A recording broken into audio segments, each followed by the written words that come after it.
हरे कृष्णा। क्या कहना यह जानकारी है और कब कहना यह समझदारी है।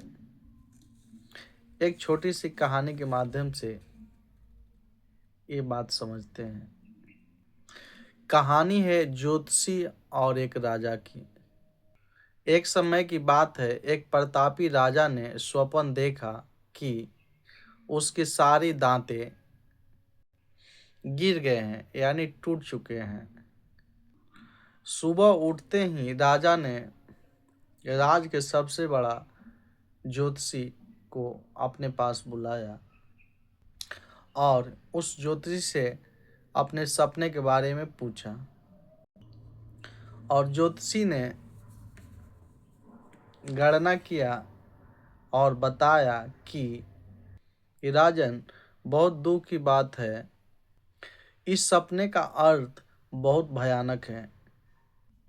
इसका मतलब यह है कि आपके देखते ही देखते आपके परिवार के सभी सदस्य एक एक करके मारे जाएंगे और आप देखते रह जाएंगे, यानी आप अकेले रह जाएंगे। तब ज्योतिषी की बात सुनकर राजा को बहुत क्रोध आया और राजा को लगा कि ज्योतिषी ने श्राप दिया है। तब राजा ने तुरंत आदेश दिया कि इसको कारागार में डाल दो। अगले दिन राजा ने फिर एक विद्वान ज्योतिषी को बुलवाया और उस विद्वान ज्योतिषी ने भी गणना की, लेकिन उस विद्वान ज्योतिषी ने अपने बात कहने का तरीका बदल दिया। विद्वान ज्योतिषी ने मुस्कुराकर कहा कि महाराज, आपको बहुत बधाई हो, आपका सपना तो बहुत शुभ है। इस तरह से विद्वान ज्योतिषी ने कहा। तब ये बात सुनकर राजा प्रसन्नचित्त हुआ, खुश हो गया। उसको लगा कि ये ज्योतिषी ने सही कह रहा है। तब ज्योतिषी ने कहा कि महाराज, इस स्वप्न का अर्थ यह है कि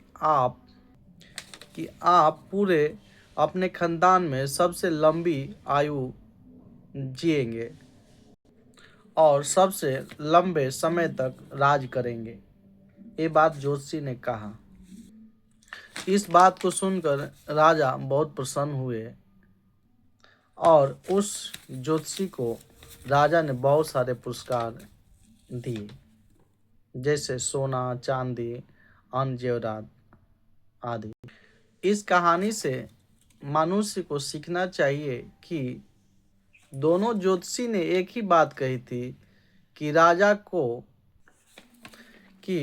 के परिजन राजा के रहते हुए ही सभी मारे जाएंगे। यानी पहले ज्योतिषी के पास जानकारी तो थी, लेकिन उसे यह पता नहीं था कि उसे कब और कैसे पेश करना है। परिणाम यह हुआ कि उसे ज्योतिषी को सजा मिली। दूसरे ज्योतिषी के पास समझदारी थी। उसने सत्य को इस तरह से कहा कि राजा को अच्छा और सुखद लगा। इसलिए पहले ज्योतिषी ने को जानकारी थी, लेकिन वो समझदारी के साथ नहीं कह पाया, इसलिए उसे सजा भुगतना पड़ा। इसलिए जानकारी अच्छी बात है, लेकिन कब क्या कहना है यह समझदारी है।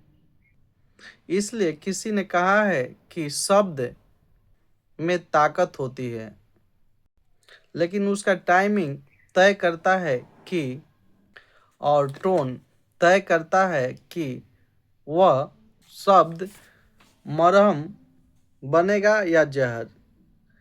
राधे राधे, धन्यवाद। यदि आपको यह वीडियो अच्छा लगे तो लाइक, शेयर और कमेंट जरूर करें। धन्यवाद।